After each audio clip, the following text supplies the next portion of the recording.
কি মনে হচ্ছে এটা কিসের রেসিপি হতে পারে? জানতে গেলে কিন্তু পুরো ভিডিওটার সাথে থাকতে হবে। Hello everyone, welcome back to my channel. তো আজকে আমি তোমাদের সামনে নিয়ে চলে আসলাম একটা ইউনিক রেসিপি, যেই রেসিপিটা আশা করছি তোমরা আগে কখনোই ট্রাই করোনি। তাহলে চলো বেশি কথা না বলে রেসিপিটা শুরু করা যাক। আমাদের প্রত্যেকের বাড়িতে আমরা কিন্তু ঘেটকুল শাক খেয়েই থাকি, কিন্তু তার ডাঁটিগুলো কিন্তু সবাই ফেলে দিই। তো আজকে সেই ডাঁটিগুলো দিয়েই তোমাদের সাথে একটা ইউনিক রেসিপি শেয়ার করতে চলে আসলাম। তো প্রথমেই এখানে নিয়ে নিয়েছিলাম যে ঘেটকুল শাকের ডাঁটিগুলো, যেগুলো আমি বয়েল করে নিয়েছিলাম। আর এখানে নিয়েছিলাম পেঁয়াজ কুচি, এখানে ছিল হচ্ছে চিংড়ি মাছ নুন হলুদ দিয়ে মাখানো, আর এখানে ছিল রসুন আর কাঁচা লঙ্কার পেস্ট।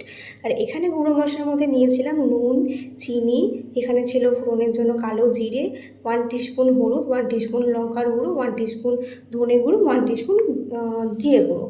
তো এগুলো তো দেখিয়ে দিলাম। আর অবশ্যই তোমরা কিন্তু কচুর ডাঁটিগুলো অবশ্যই বয়েল করে নেবে, নাহলে কিন্তু তোমাদের গলা লাগার একটা ভয় থাকবে। তো প্রথমেই আমি কড়ার মধ্যে দিয়ে দিলাম বেশ কিছুটা তেল। আর এখানে কিন্তু তোমরা মাস্টার অয়েলও ইউজ করতে পারো, আর তেলটা কিন্তু একটু বেশি পরিমাণে দিতে হবে।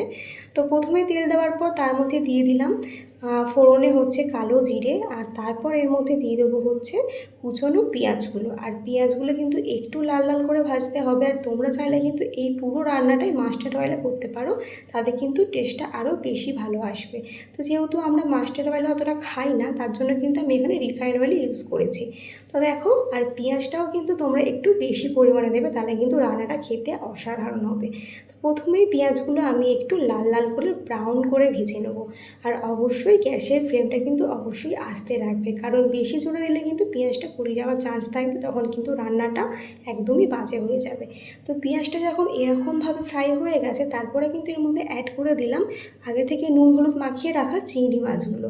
আর এই রান্নার কিন্তু মূল উপকরণ হচ্ছে চিংড়ি মাছ। চিংড়ি মাছ ছাড়া কিন্তু এই রান্নাটা একদমই ভালো লাগবে না। তো দেখো, চিংড়ি মাছটা দিয়ে আমি ভালো করে একটু নেড়ে চেড়ে নিচ্ছি। আর যতক্ষণ না মাছগুলো ফ্রাই হচ্ছে ততক্ষণ কিন্তু ওয়েট করব। তারপরে মাছগুলো ফ্রাই হয়ে যাওয়ার পরে এর মধ্যে আগে থেকে করে রাখা রসুন আর হচ্ছে কাঁচা লঙ্কার পেস্ট দিয়ে দিলাম। তোমরা যে যেরকম ঝাল খাবে সেই হিসাবেই কিন্তু লঙ্কাটা ইউজ করবে। তো আমি যেরকম ঝাল পছন্দ করি সেরকমই আমি লঙ্কাটা ইউজ করেছি। তারপরে এর মধ্যে আস্তে আস্তে দিয়ে দেবো বাকি যে মশলাগুলো রেখেছিলাম।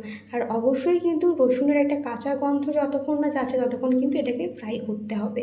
তো দেখো, এখানে যে মশলাগুলো ছিল নুন, হলুদ, লঙ্কার গুঁড়ো, হলুদের গুঁড়ো, আর হচ্ছে ধনে গুঁড়ো, জিরে গুঁড়ো, তো সব কটা মশলা কিন্তু আমি একসাথে দিয়ে দিলাম।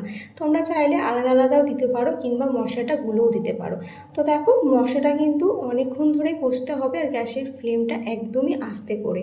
তো দেখো, যখন এটা কষা কমপ্লিট হয়ে গেছে, তারপরে কিন্তু আগে থেকে সিদ্ধ করা কাঁঠাল দানা আর হচ্ছে এই ডাঁটিগুলো এর মধ্যে অ্যাড করে দিলাম। দিয়ে এটাকে কিন্তু হালকা হাতে নেড়ে চেড়ে নিতে হবে। আর এটা ততক্ষণ অবধি ওয়েট করতে হবে যতক্ষণ না এই রান্নার একটা স্মুথ জিনিস আসছে, আর ততক্ষণ না এই মানে জলটা শুকিয়ে আসছে, এতক্ষণ কিন্তু ওয়েট করতে হবে। তো গ্যাসের ফ্লেমটা আস্তে রেখে আমি এটাকে কিন্তু অনেকক্ষণ ধরে নেড়েছিলে। তারপরে এর মধ্যে অ্যাড করলাম কিছুটা কাঁচা লঙ্কা। ঝালটা তোমরা তোমাদের পরিমাণ মতন দেবে। তারপরে দেখো, বেশিক্ষণ অনেকক্ষণ হওয়ার পরে কিন্তু রেসিপিটা হয়ে গেছে। মোটামুটি 10 মিনিট আমি এটাকে নেড়েছি। আর নামানোর আগে দিয়েছিলাম একটু লেবু রস, তাতে কিন্তু গলা লাগার ভয়টা আর থাকবে না। তো আজকে রেসিপিটা কেমন লাগলো জানাতে কিন্তু কেউ ভুলো না। দেখা হচ্ছে পরের কোনো মিনি ব্লগে। তো এই রেসিপিটা কিন্তু তোমরা ট্রাই করতেই পারো। এই রেসিপিটা একবার ট্রাই করলে বাড়িতে সবাই কিন্তু তোমার প্রেমে পড়ে যাবে। তো চলো, আজকের মতন টাটা, দেখা হচ্ছে পরের কোনো ভিডিওতে। বাই।